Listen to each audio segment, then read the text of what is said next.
தந்தை, மகன், தூய ஆவியாரின் பெயராலே ஆமென். அன்பிற்குரிய சகோதர சகோதரிகளே, பாஸ்கா காலத்தினுடைய 3வது வாரம் எம்மாவு அனுபவத்தை சிந்திக்க நமக்கு அழைப்பு விடுக்கின்றது.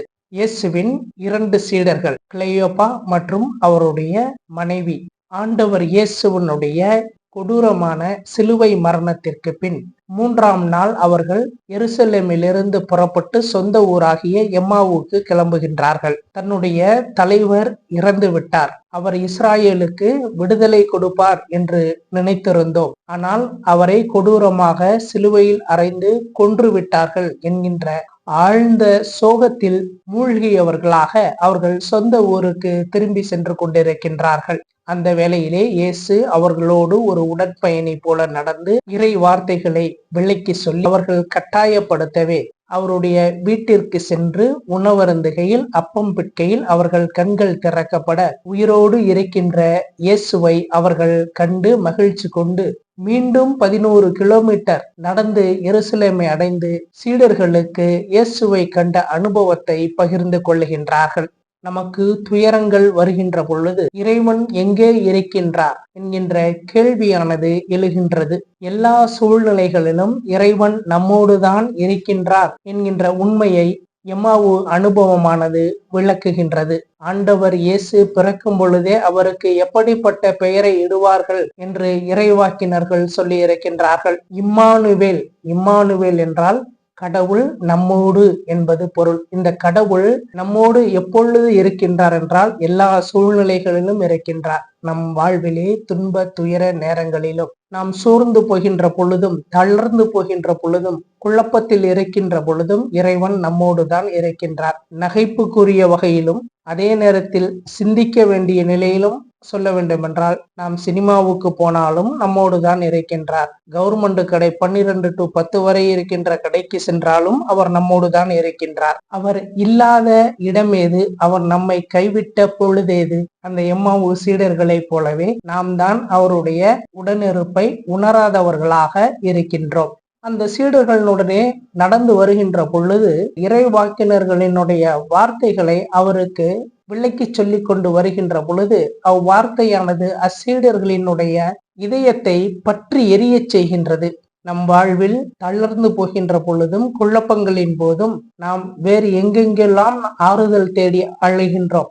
ஆனால் நாம் தேட வேண்டிய இடமானது இறை வார்த்தை தான். விவிலியத்தை பிரித்து படித்தோம் என்றாலே நம் வாழ்வில் இருக்கின்ற குழப்பமான, துயரமான, சோர்வான, தோற்று போன தருணங்களிலிருந்து நாம் வெளிவர முடியும். புனித அந்தோனியார் விவிலியத்தை படிக்கின்ற பொழுது குழந்தை இயேசுவே கையில் தவழ்வாராம். சில சமயங்களிலே விவிலியத்தை கையில் ஏந்தி படிக்கின்ற பொழுது உடல் சூடாவதையும் நிட்டை அனுபவம் என்று சொல்லுவோம். வயிறு பெருத்து காற்று நிரம்பி இருப்பதனையும் நாம் சுவாசிக்கின்ற சுவாசமானது குண்டலினியை எழுப்பி மூளை வரை காற்று செல்லுவதை உணர்ந்திருக்கின்றேன். இதனால் உங்களை விட என்னை ரொம்ப நல்லவன் என்று நினைத்து கொள்ளாதீர்கள். ஒரு அனுபவ பகிர்வாகவே சொல்லுகின்றேன். நாம் இறை வார்த்தையை ஊன்றி கவனித்து உணர்ந்து படிக்கின்ற பொழுது உடல் ரீதியான மாற்றங்களும் நம்மிலே ஏற்படும். எப்படி எரேமியா இறைவாக்கினர் சொல்லுகின்றாரோ அந்த வார்த்தை என்னுள் எரிகின்ற நெருப்பு போல் இருக்கின்றது என்று சொல்லுகின்றார் அல்லவா? அப்படிப்பட்ட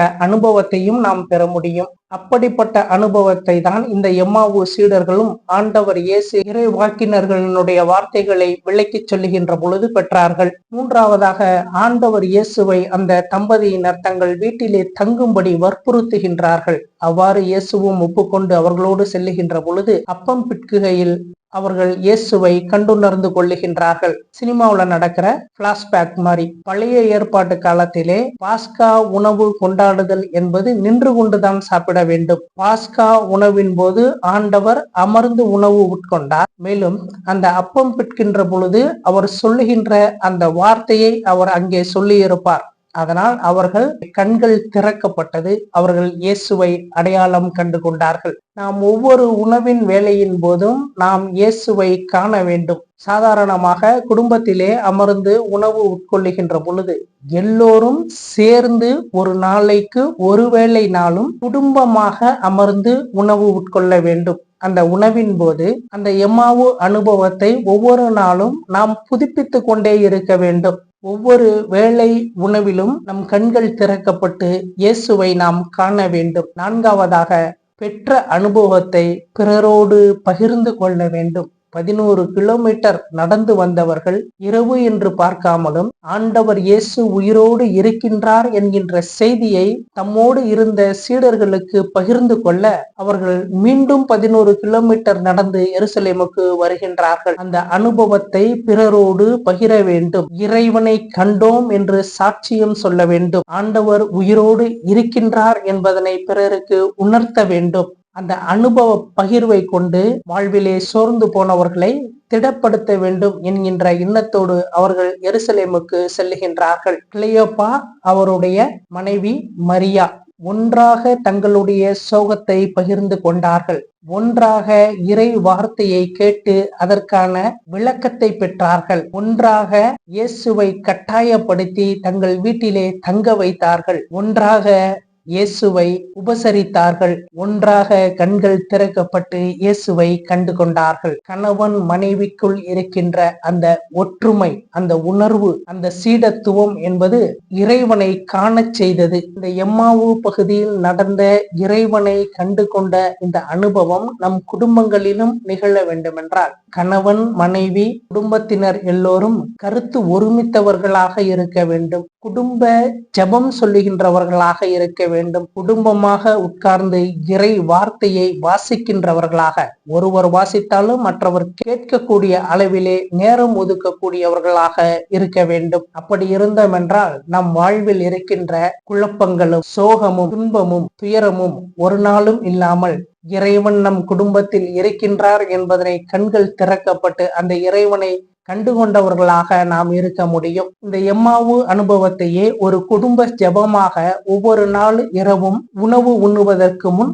செய்யலாம். குடும்ப தலைவர் தந்தை மகன் தூய ஆவியின் பெயராலே என்று சொன்னவுடன் குடும்ப உறுப்பினர்கள் சேர்ந்து ஆமேன் என்று சொல்லவும். குடும்ப தலைவர் எம்மாவு சீடர்களோடு நடந்த இயேசுவே எம் குடும்பத்தோடும் நடந்து வாரும் என்று சொல்ல குடும்ப உறுப்பினர்கள் உம்மை காண எங்கள் கண்களையும் திறந்துவிடும் என்று சொல்லவும். மீண்டும் குடும்ப தலைவர் கிளையோப்பா குடும்பம் போல எங்கள் குடும்பமும் சோகத்தில் இருக்கின்ற பொழுது என்று சொல்ல குடும்ப உறுப்பினர்கள் எங்கள் இதயத்தையும் உம் வார்த்தையால் பற்றி எரியச் செய்தருளும் என்று சொல்லவும். குடும்ப தலைவர் எங்கள் வீட்டு உணவையும் மகிழ்ச்சியையும் உழைப்பையும் ஆண்டவரே உம்மோடு பகிர்ந்து கொள்ளுகிறோம் என்று சொல்ல குடும்ப உறுப்பினர்கள் எங்களோடு தங்கும் ஆண்டவரே என்று சொல்லவும். குடும்ப தலைவர் எம்மாவு சீடரை போல உம்மை சந்தித்த மகிழ்ச்சியை என்று சொல்ல குடும்ப உறுப்பினர்கள் நாங்களும் பிறருக்கு அறிவிக்க அருள் தாரும் ஆமேன் என்று சொல்லி முடிக்கலாம். நம் குடும்பம் சோகத்தில் இருக்கின்ற பொழுது இறைவன் நம்மோடுதான் இருக்கின்றார். இறை வார்த்தையை அந்த சோக நேரத்திலே நாம் படிக்கின்ற பொழுது நமது இதயத்தை புதுப்பித்து தீயால் பற்றி எரியச் செய்கின்றார். ஒவ்வொரு வேளை உணவிலும் திருப்பலியிலும் நம் கண்கள் திறக்கப்பட்டு நாம் இறைவனை காண ஆசைப்பட வேண்டும். அவரை நம்மோடு தங்க கட்டாயப்படுத்த வேண்டும். உண்மையில் நாம் இறை அனுபவத்தை பெற்றுவிட்டோம் என்றால் அந்த இறை அனுபவம் நம்மை வீட்டிலே முடக்கி வைக்காது, மாறாக வெளியில் சென்று அதை அறிவிக்கவே நம்மை தூண்டும். எனவே எம்மாவு சீடர்களை போல அவர்களுடைய குடும்பத்தை போல நாமும் நம் குடும்பமும் இருக்க வரம் வேண்டுவோம். தந்தை மகன் தூய ஆவியாரின் பெயராலே ஆமேன்.